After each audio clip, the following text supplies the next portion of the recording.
Welcome to The Debate. For decades, the focus in development economics, well, it was almost exclusively on educational quantity, just getting children into classrooms, measuring the average years of schooling. But that model has, frankly, failed to explain the huge differences in productivity and wealth we see across the globe. Exactly. And now the conversation has shifted, and I think rightly so, to learning outcomes, to quality. Which brings us to our central question today. Does investing in high-quality cognitive skills, especially robust mathematical proficiency, act as the primary measurable driver of a nation's long-term economic prosperity?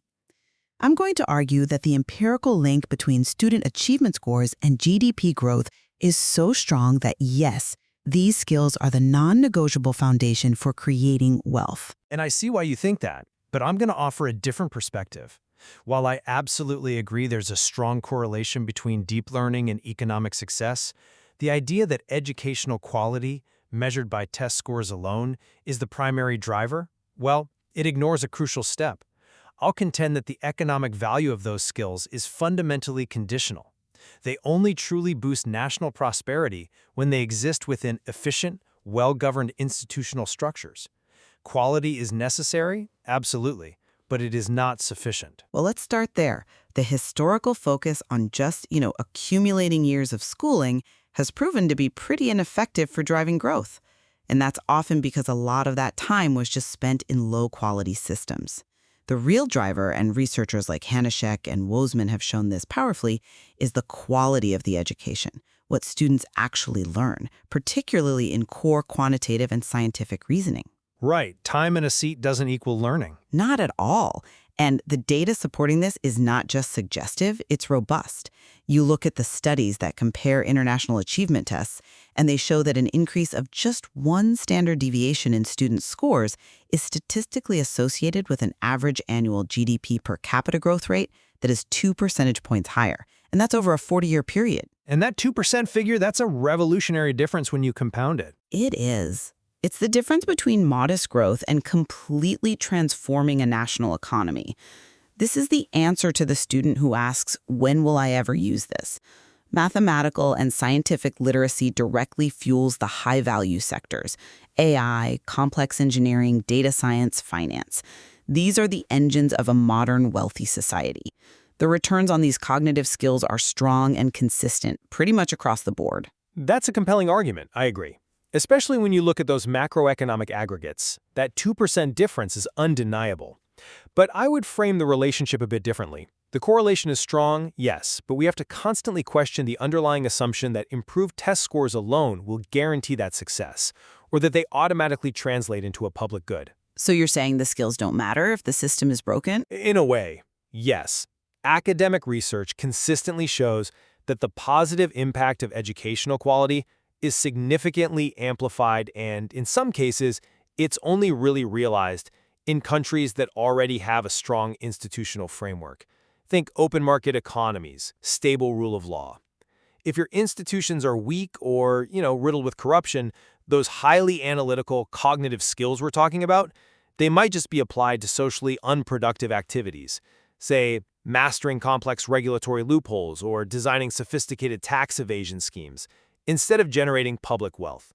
The skills are there, but the environment twists how they're used.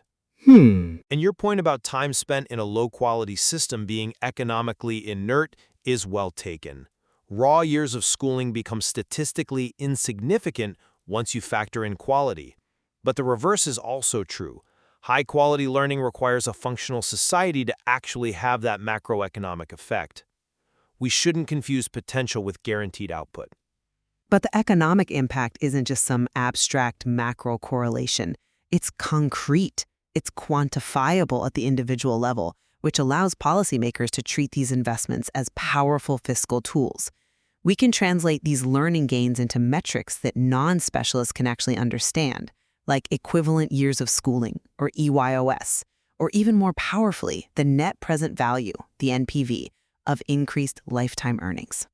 Could you just briefly explain NPV for our listeners? Of course. NPV basically forecasts the total extra income a student will earn over their entire working life because of their improved skills. and then it discounts that future income back to what it's worth today. So it gives you a current snapshot of a future wealth engine.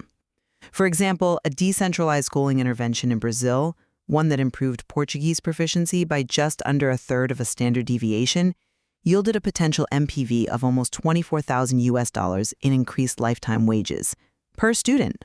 Wow. That is real, tangible value tied directly to learning quality. Even a median structured pedagogy intervention can give you the equivalent of, say, between 0.6 and 0.9 additional years of learning. These are massive returns. They prove that quality interventions are powerful engines of individual wealth. I'm sorry, but I just don't buy that those NPV calculations can be the basis for national policy guarantees. And let me tell you why. While those figures are incredibly compelling and they're great advocacy tools, the researchers themselves note that they are, and I'm quoting here, demonstrative rather than strictly predictive. This is where the methodology really hits its limits. How so? Well, the average time between the educational intervention, the new curriculum, the new teaching method, and the actual measurement of the cognitive impact is in many of these studies only about 13 months. This forces us to make a huge and I think highly uncertain assumption that those cognitive impacts are sustained and keep delivering high returns over a 40-year working life. The evidence for that long-term sustainability, it's just not there. And what's more, projecting these big individual gains to a national level ignores a fundamental economic reality called general equilibrium effects. Let's say we assume the entire student population suddenly gets way smarter. Everyone masters advanced quantitative reasoning. The market supply of that skilled labor would explode. And when supply increases that dramatically, the wages and therefore the economic returns for that skill might actually fall significantly. The first person to master calculus earns a premium. The millionth person might not. So we can't treat these short-term results as guaranteed, scalable national wealth creators. It's more complex than that. That concern about general equilibrium is a fair theoretical point, but I don't think it should negate the immediate proven impact we see. Regardless of the predictive limits of individual NPV studies, the macroeconomic data linking a country's aggregate cognitive skills and its growth, that remains fundamentally robust. And we need to remember that policy has to target the entire spectrum of quality. It's about lifting all boats, not just optimizing returns for the top performers.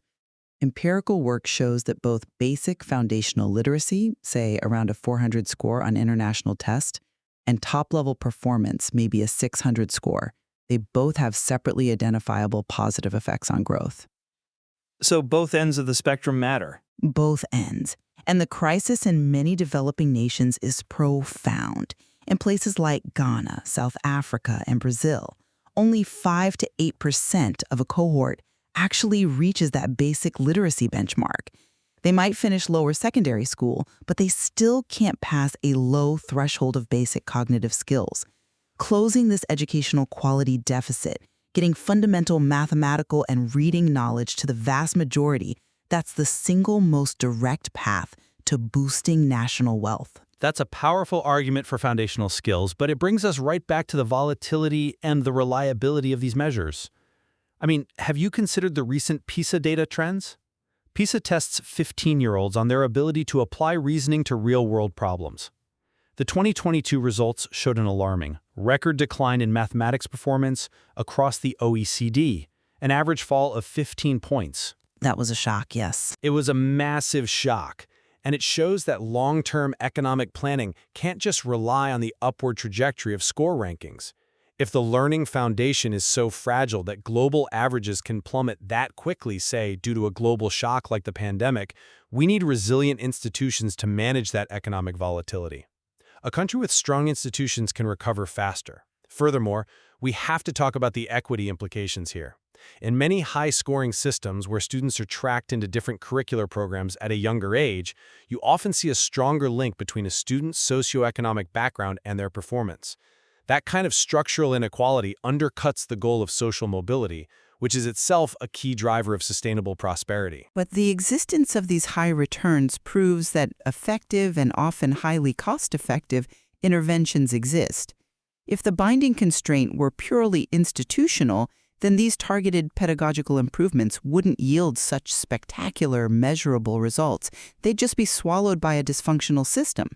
Look at the example of providing earnings information to households in Madagascar. Just by showing parents and students the clear financial benefit of more education, that intervention achieved a benefit-cost ratio of 1,957. An incredible number. Incredible. For every dollar spent, nearly $2,000 in future economic benefit was generated. The median pedagogical intervention, like structured lesson plans and teacher training, consistently delivers learning gains that translate to projected wages of around 8%. The solution lies in implementing these proven, structured improvements. They deliver the cognitive skills that drive wealth, even if the overarching institutional environment creates a bit of a drag. I just come at it from a different way. While those specific micro-level interventions show amazing success, they don't necessarily scale into systemic change. There's overwhelming evidence that pure resource policies, like just reducing class sizes or giving general salary increases within the existing structure, they don't consistently improve student performance. Pure resource injection, when it lacks accountability, fails. So it's not just about spending more money. It's not. This points right back to the fact that the binding constraint is institutional reform. Success depends on aligning incentives across the whole system. That means strong accountability, like mandatory centralized testing and public reporting, alongside local school autonomy and choice. And the international evidence backs this up. For instance, giving local schools autonomy over teacher salaries is negatively associated with student performance in systems that lack central exams. But that same autonomy becomes positively associated with performance in systems with central exams. That right there is the crux of the institutional argument. The context and the systemic architecture override everything else. The evidence base, drawn from decades of research, remains clear to me. Cognitive skills powerfully influenced by the quality of education are deeply and intrinsically intertwined with individual earning potential and national economic vitality.